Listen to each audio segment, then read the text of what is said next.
Mesdames et messieurs, bonsoir.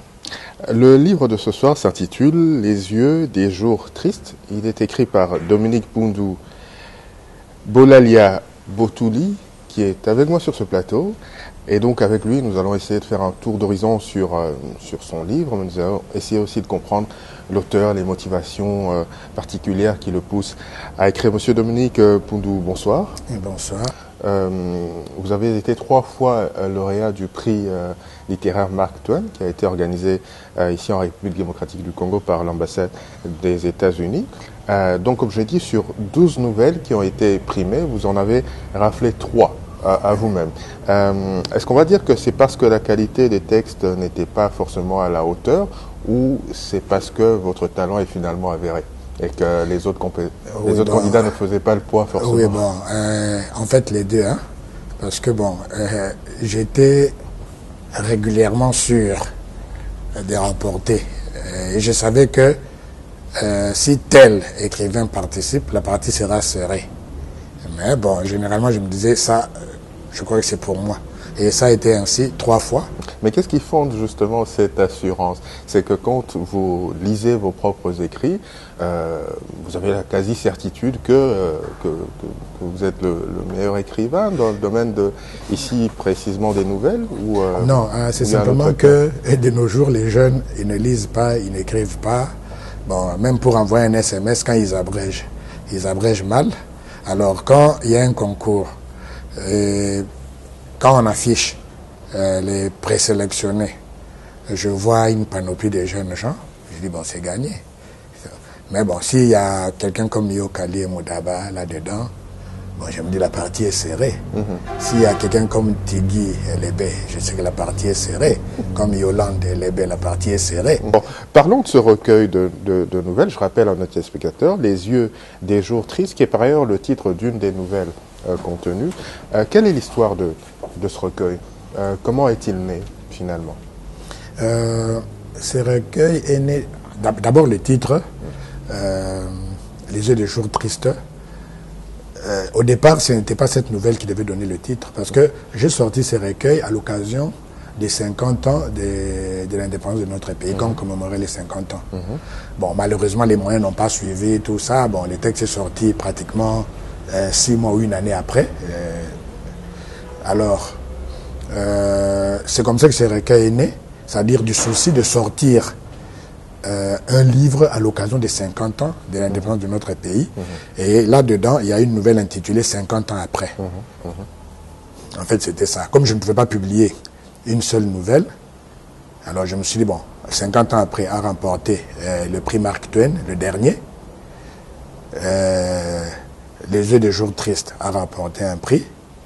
Et il y a l'épine de Peccato qui a aussi remporté un prix. Alors, j'ai dit, je mets les tout ensemble. Et j'ai mis aussi les Sceptres de l'immortel, que j'aime particulièrement. Et j'ai fait le recueil. Vous avez parlé justement de ce texte, Les yeux des jours tristes. C'est une histoire très pathétique. Moi, je l'ai lu, je l'ai vraiment dévoré. Je l'ai lu en ressentant beaucoup d'émotions. Et d'ailleurs, je dois vous avouer que votre écriture m'a subjugué. Elle m'a pratiquement captivé, parce que lorsque ce livre tombe entre mes mains, je m'attendais à lire un beau texte, mais je ne m'attendais pas à ce qu'il soit aussi sublime. Oui, en fait, bon, Les yeux des jours tristes, c'était justement pour dire que généralement, on sauve la vie là où on s'y attend le moins.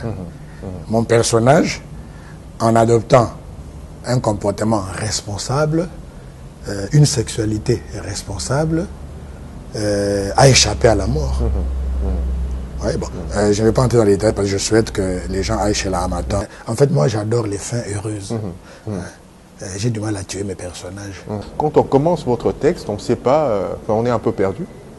Et on ne sait pas jusqu'où la trame va nous mener. Ça, oui, c'est un cachet particulier. En fait, la nouvelle française est un peu différente du short story anglais ou américain. Et moi, j'ai fait langue et littérature anglaise. Et généralement, on le ressent quand on lit mes nouvelles. C'est la nouvelle, mais qui s'inspire du style short story. Parce que là, ils disent courte histoire, un short story, et les Français disent nouvelle. Alors, généralement, pour moi, une nouvelle doit se terminer de manière inattendue. Et quand vous lisez, vous ne devez pas... Bon, c'est comme dans les films. Hein, à quoi sert-il que le lecteur, dès la première page, il sait où il va atterrir? Alors, autant prendre un mégaphone et faire un meeting. Je n'ai pas voulu écrire comme Zamenga parce que mon professeur de littérature, le feu professeur Rumb, professeur de littérature française, bon, je ne suis pas d'accord avec lui, ce n'est pas mon point de vue, c'est son point de vue, nous disait que Zamenga n'est pas un écrivain. Parce qu'il ne laisse pas de place à l'imaginaire. Or, c'est une forme d'écriture qui était décriée à l'époque, mais qui est revenue, tout ça, le réalisme et tout. Alors, mon professeur disait Zamenga n'est pas un écrivain, et c'est resté. J'aime Zamenga, il m'a beaucoup fasciné, mais je me suis dit, écrire comme lui, je risquerais d'être taxé des discoureurs. J'ai constaté que quand j'écris, il y a deux langues qui m'influencent. Il y a le lingala et le swahili, même dans le nom, les lieux et tout. Bon, j'ai constaté aussi les amis dont les parents sont venus du Bas-Congo. Je n'aime pas originaire, hein. Je trouve ça, hein, c'est pas beau. Dont les parents sont venus du Bas-Congo, ou les ancêtres et tout, hein, les amis qui parlent le Kikongo. Quand ils écrivent, on sent dans les noms des personnages, hein, les lieux, les événements, on sent l'influence. Moi, c'est le lingala et le swahili. Le lingala, c'est même parce que je suis... mes parents sont venus de l'Équateur. Bon, ils ont vécu là-bas, ils sont venus à Kinshasa, ils parlent le lingala, ils m'ont donné cette langue. Je suis né à Kinshasa, l'hôpital de Kitambo. Je trouve que le français est une langue très difficile. La concordance des temps, tout ça, c'est compliqué.